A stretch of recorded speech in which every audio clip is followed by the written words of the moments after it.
அனைவருக்கும் வணக்கம். இந்த வீடியோ என்ன பார்க்க போறோம்னா டே 40க்கான டிஸ்கஷன் வீடியோ பார்க்கலாம். ஃபர்ஸ்ட் கொஸ்டின் பாருங்களேன்.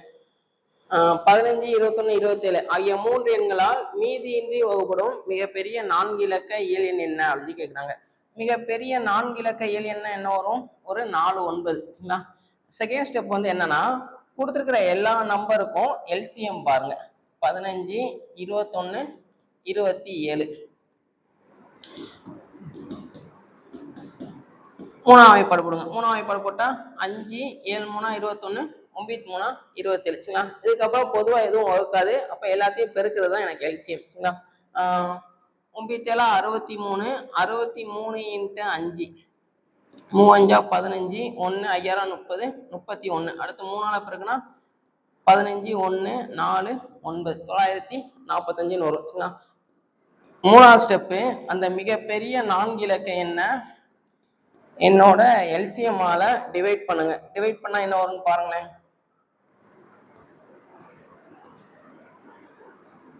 945 ஒரு தடவை போடலாம். சரிங்களா?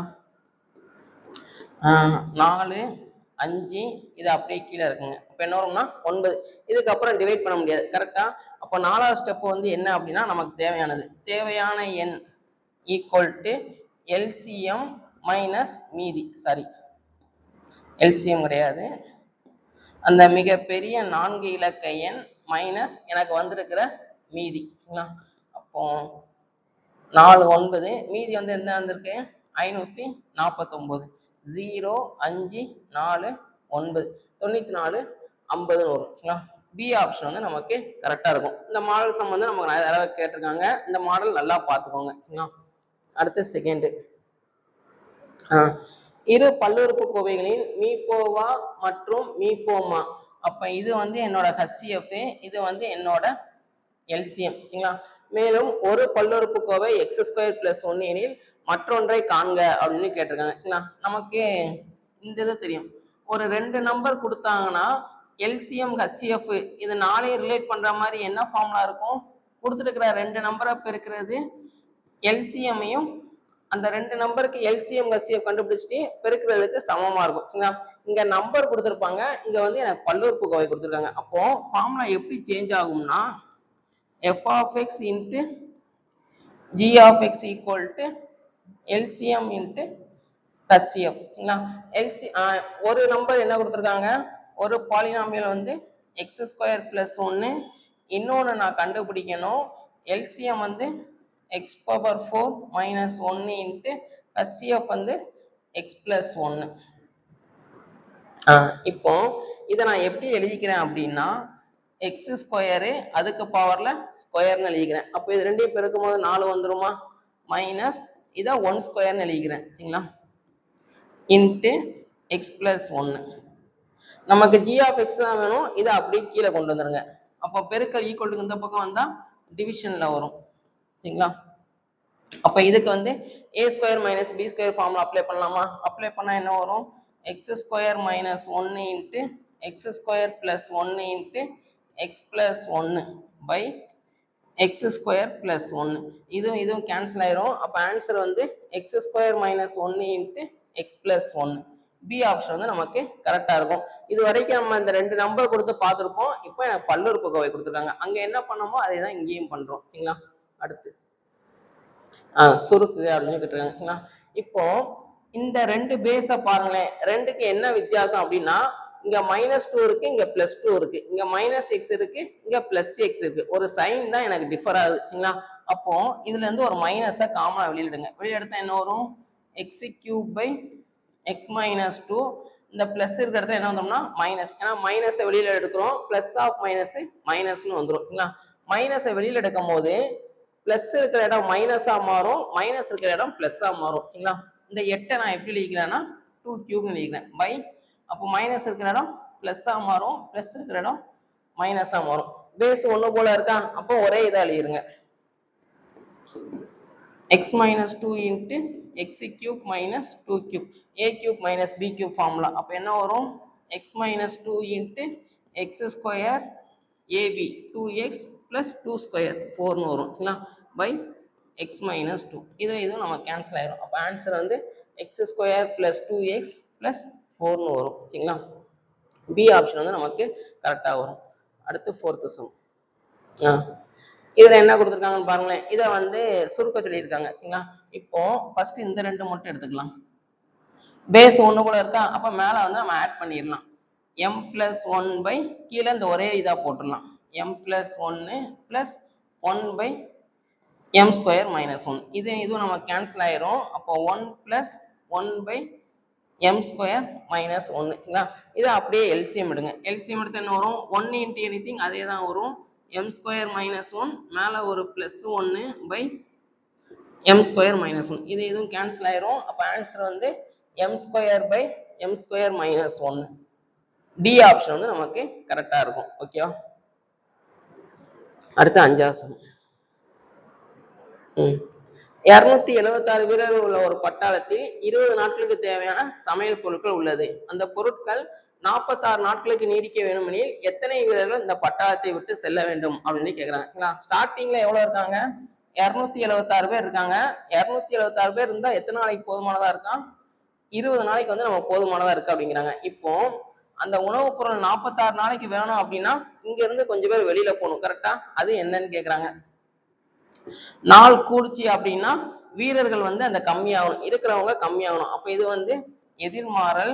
எதிர்மாறலா இருந்தால் என்ன பண்ணுவோம்? தெரிஞ்ச பக்கத்தை அப்படியே வச்சுக்கிடுவோம். 20/46 × 276 வரும். சரிங்களா? 23 2 46. இங்கே 1 3 2 6 மிச்சம் 1 8 2 16. ஒரு 23 இங்கே 6 23 என்ன வரும்னா 138ன்னு வரும். சரிங்களா? இது ரெண்டையும் பெருக்குனீங்கன்னா 120. இங்கே வந்து 120. சரிங்களா? அப்போ 46 நாளைக்கு வேணும் அப்படின்னா 120 பேர் தான் எனக்கு இருக்கணும். சரிங்களா? அப்போ எத்தனை பேர் வெளியில போகணும்? இது ரெண்டையும் மைனஸ் பண்ணிடுங்க. 156ன்னு வரும். சரிங்களா? 120ன்னு போட்டுறக்கூடாது. 46 நாளைக்கு வேணும் அப்படின்னா 120 பேர் தான் அங்கே இருக்கணும். சரிங்களா? அப்போ இங்கேருந்து இங்கே வரணும் அப்படின்னா எத்தனை பேர் வெளியில போகணும்? அப்போ மைனஸ் பண்ணுங்க. 276லேருந்து 120 மைனஸ் பண்ணுங்க. 6 5 1 156 பேர் இந்த பட்டாளத்தை விட்டு வெளியேற வேண்டும். சரிங்களா? இந்த மாதிரி சமம் நம்ம கொஞ்சம் இம்பார்ட்டன்ட். சரிங்களா? அடுத்து களிமண்ணை பயன்படுத்தி ஒரு மாணவன் 48 சென்டிமீட்டர் உயரம் வந்து 48 சென்டிமீட்டர், ஆரம் வந்து 12 சென்டிமீட்டர் திண்ம கூம்பை செய்தார். ஃபர்ஸ்ட் வந்து என்ன ஷேப்னா கூம்பு, கோன் ஷேப். சரிங்களா? மற்றொரு மாணவர் ஒரு கோலமாக மாற்றினார். அப்போ இதை திருப்பி என்னவா மாத்துறாங்கன்னா ஒரு கோலமா மாத்துறாங்க. ஒரு ஷேப்பை இன்னொரு ஷேப்பா மாத்தினாலே நம்ம என்ன சொல்லியிருக்கோம்? ரெண்டோட கன அளவு ஈக்குவல். அப்போ கூம்பின் கன அளவு ஈக்குவல் டு கோலத்தின் கன அளவு. கூம்பின் கன அளவு ஃபார்ம் என்ன? 1/3 π r²h. இங்க வந்து 4/3 π R³ எடுத்துடும். ஏன்னா இங்க ஒரு ஆர் இருக்கு. அப்போ இங்கேயும் ஆகும்போது கன்ஃபியூஸ் ஆகும். ஏதாச்சும் ஒன்னா மாத்தி எடுத்துக்கோங்க. இப்போ இதில் சப்ஸ்டியூட் பண்ணுங்களேன். 1/3 × π × r இருக்க இடத்துல 12 × 12 × 48 ஈக்குவல் டு 4/3 × π × இந்த r³ தான் நம்ம கண்டுபிடிக்கணும். கரெக்டா?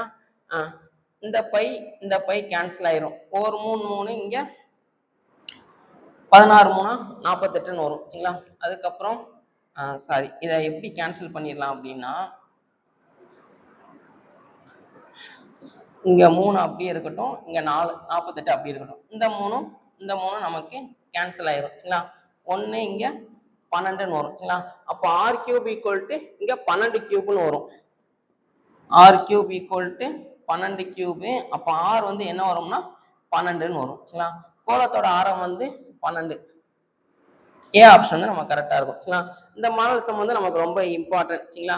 ஒரு ஷேப்பை இன்னொரு ஷேப்பா மாத்துவாங்க. மாத்திட்டு ஏதாச்சும் ஒண்ணு நம்ம கண்டுபிடிக்க சொல்லுவாங்க. சரிங்களா? 10th ஸ்டாண்டர்ட்ல இதை பேஸ் பண்ணியே நமக்கு ஒரு எக்ஸசைஸ் இருக்கு. சரிங்களா? அதுல இருந்து கொஸ்டின்ஸ் கொஞ்சம் நிறைய கேட்டிருக்காங்க. இது கொஞ்சம் நல்லா பார்த்துக்கோங்க. சரிங்களா?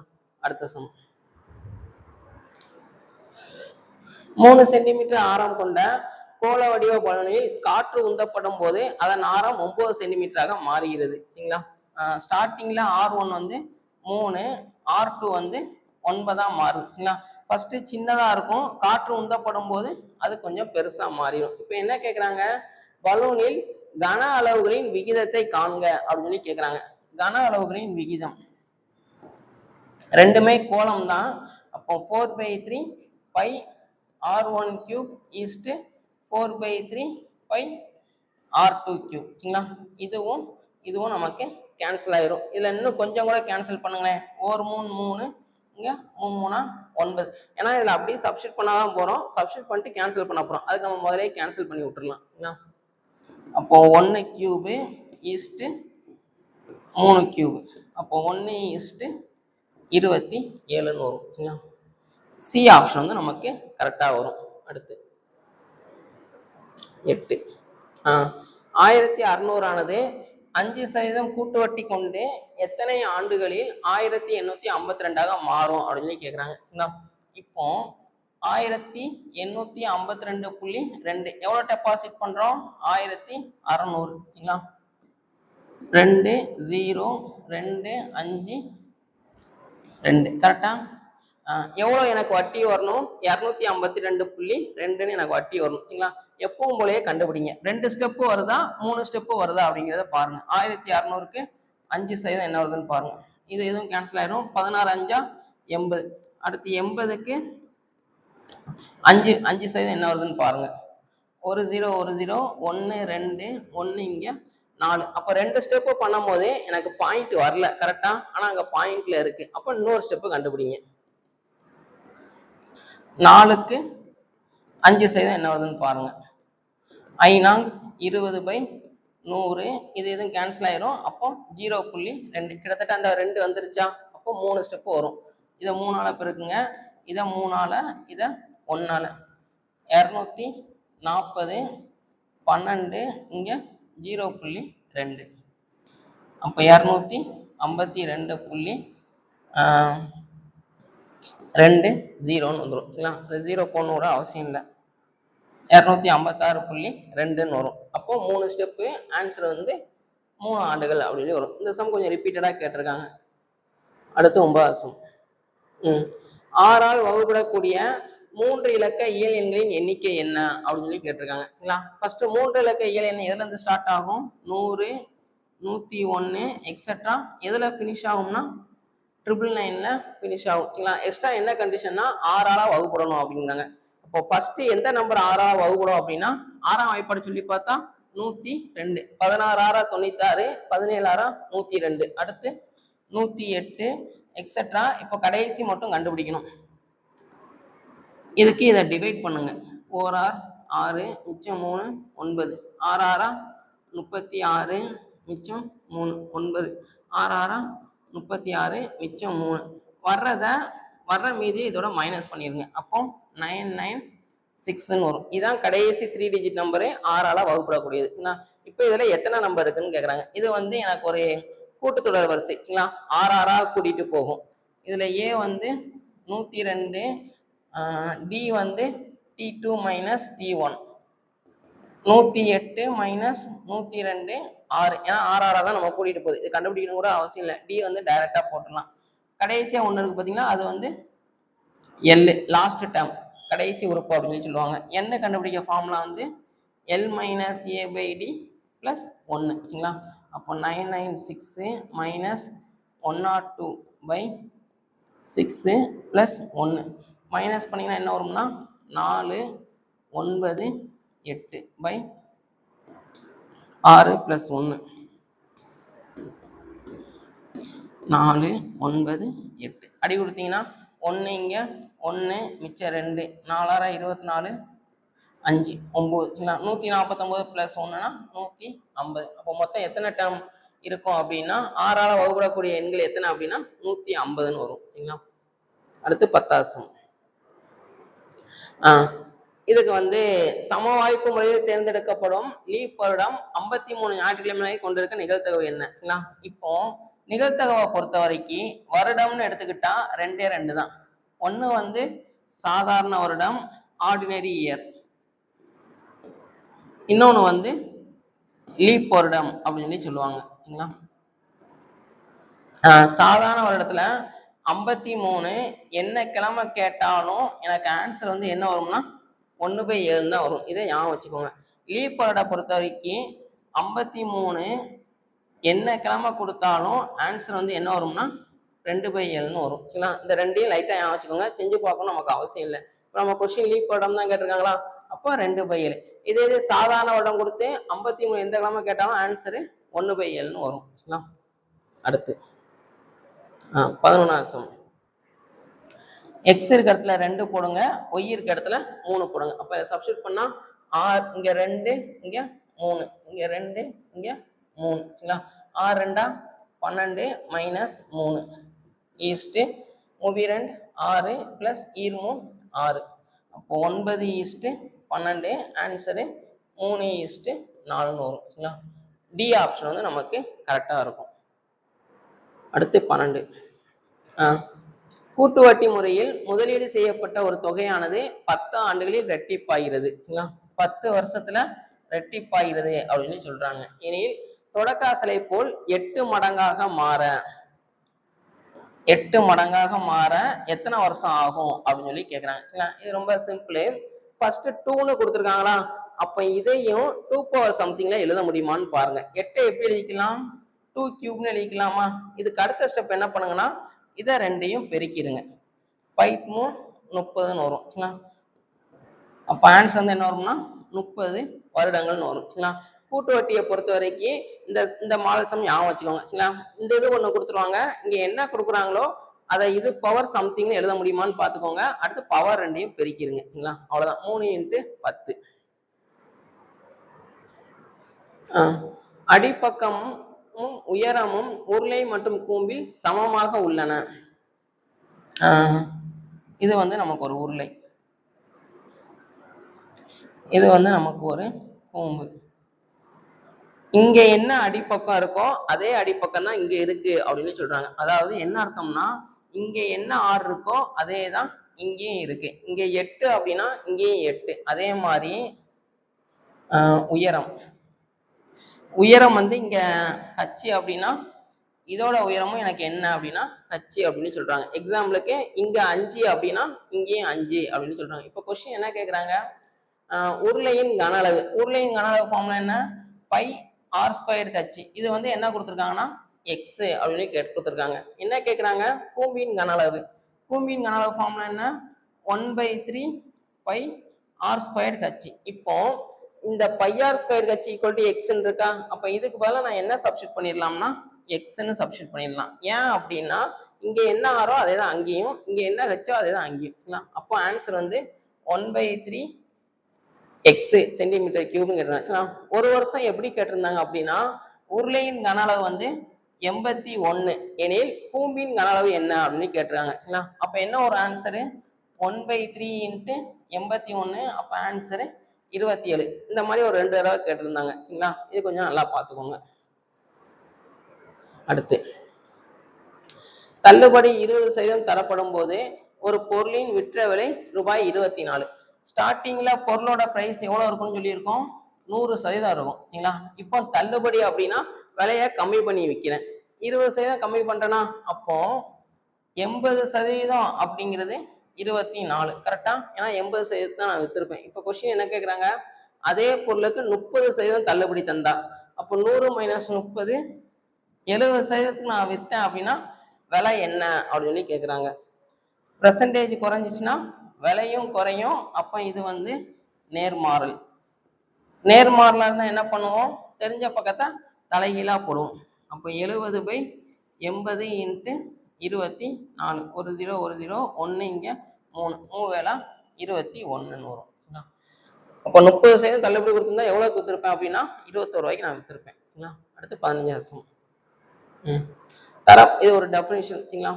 தரப்பட்ட விவரங்களில் மாறியின் மிக பெரிய மதிப்பிற்கும் மிக சிறிய மதிப்பிற்கும் உள்ள வித்தியாசம் என்ன அப்படின்னு கேட்குறாங்க. மிக பெரிய மதிப்புலேருந்து மிக சிறிய மதிப்பை கடிச்சா எனக்கு என்ன வரும் அப்படின்னா வீச்சு வரும், அதாவது ரேஞ்ச் அப்படின்னு சொல்லுவாங்க. வீச்சோட ஃபார்முலா வந்து L - S. மிக பெரிய மதிப்பு மைனஸ் மிக சிறிய மதிப்பு. டெஃபினிஷனா அப்படி கேட்டிருக்காங்க, தெரியுதா அப்படின்னு பார்க்குறது. அப்போ ஆன்சர் வந்து பி ஆப்ஷன் வரும். ஸோ இன்னைக்கு 15 கொஸ்டின்ஸ் பார்த்துருக்கோம். இதுல வந்து இந்த மாடல் சம்லாம் நமக்கு கொஞ்சம் இம்பார்ட்டன்ட். மொதல் பார்த்த சம்மு இந்த இது கொஞ்சம் நல்ல சம்மு.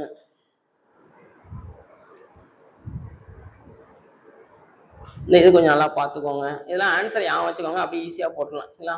இந்த மாடல் சம்மும் நம்ம கொஞ்சம் இம்பார்ட்டன்ட்டு. ஸோ இன்னைக்கு 15 கொஸ்டின்ஸ் பார்த்துருப்போம். நாளைக்கு அடுத்த 15 கொஸ்டின்ஸ் பார்க்கலாம். சரிங்களா? தேங்க்யூ.